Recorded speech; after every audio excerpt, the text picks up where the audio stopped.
핵심만 콕콕 집어 설명하는 그레이트 홍의 생명과학 1 디딤 강의 영상입니다.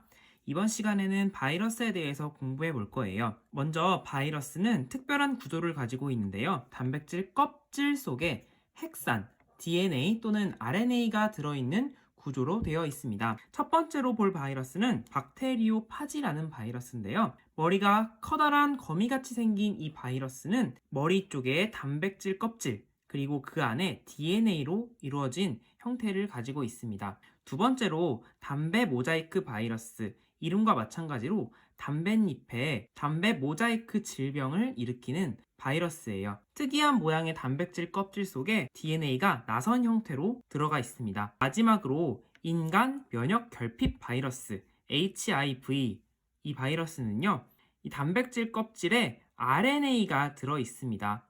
이렇게 RNA가 들어가 있는 바이러스는 최근 유명해진 코로나 바이러스 등이 여기에 해당되는데요. RNA는 DNA보다 불안정해서 돌연변이가 자주 일어납니다. 바깥쪽은 지질과 단백질로 이루어진 외피라고 해요. 대표적인 바이러스 3개를 알아보았는데요. 이 바이러스는 생물적 특성과 무생물적 특성을 모두 가지고 있습니다. 이 바이러스의 생물적 특성과 무생물적 특성을 묻는 문제가 잘 등장합니다. 먼저 바이러스의 생물적 특성으로는 유전물질인 핵산을 가지고 있다.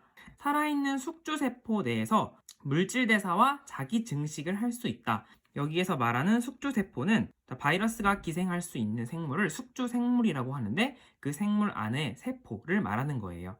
그래서 살아있는 숙주세포 내에서 물질 대사를 할 수 있다는 것은 동화작용과 이화작용이 가능하다는 것이고, 이 자기 증식은 세포 분열을 통한 자기 증식이 아니다. 이렇게 여러분이 꼭 기억해 두시기 바랍니다. 증식 과정에서 유전현상과 돌연변이가 나타나는데요. 유전현상은 어떻게 나타날 수 있는지 박테리오파지의 증식을 통해서 알아보고, 바이러스 핵산 염기 서열이 변해서 돌연변이가 나타날 수 있습니다. 이 돌연변이는 진화의 특성이기도 합니다. 반면 무생물적 특성을 알아볼까요? 세포막이 아닌 단백질 껍질로 쌓여있기 때문에 세포 구조가 아니고요. 두 번째, 숙주세포 밖에서 스스로 물질 대사를 하지 못합니다. 물질 대사에 필요한 자신의 효소가 없습니다.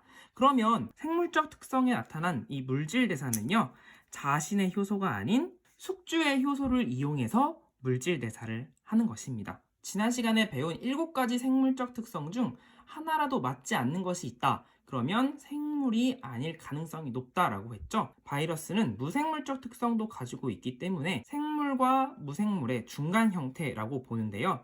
바이러스는 구조적으로 매우 단순하고 원시적인 형태지만 숙주세포 내에서만 생물적 특성을 나타내므로 지구상에 나타난 최초의 생명체로 볼 수 없다라는 것이 결론입니다. 그러면 이 바이러스 중에 박테리오파지라는 바이러스는 어떻게 증식하는지 간단히 살펴보도록 하겠습니다. 박테리오파지의 숙주는 바로 대장균입니다. 사람에게는 영향을 미치지 못합니다. 그렇다는 것은 바이러스마다 숙주 생물이 다르다라는 것을 우리가 알 수 있고요. 대장균과 바이러스를 보면 바이러스가 세균 위에 딱 안착합니다. 그러면 이 박테리오파지는요, 숙주세포 안으로 자신의 DNA를 집어넣습니다. 그리고 대장균의 DNA를 망가뜨립니다. 그 이후에 박테리오파지가 대장균의 효소를 사용해서 자신의 DNA를 복제하고 단백질 껍질까지 이렇게 만들어냅니다. 그러면은 DNA와 단백질 껍질이 이렇게 조립이 되게 돼요. 그래서 새로운 박테리오파지를 생성하고, 이 새로운 박테리오파지가 대장균을 파괴하고 나와서 다른 대장균으로 옮겨가게 되는 것이죠. 이렇게 박테리오파지의 증식 과정까지 알아보았습니다. 이번 시간에는 바이러스의 구조, 생물적 특성과 무생물적 특성, 증식까지 알아보았는데요. 다음 시간에는 생명과학의 탐구 방법에 대해서 공부해 보도록 하겠습니다. 구독과 알림 설정 부탁드리고요.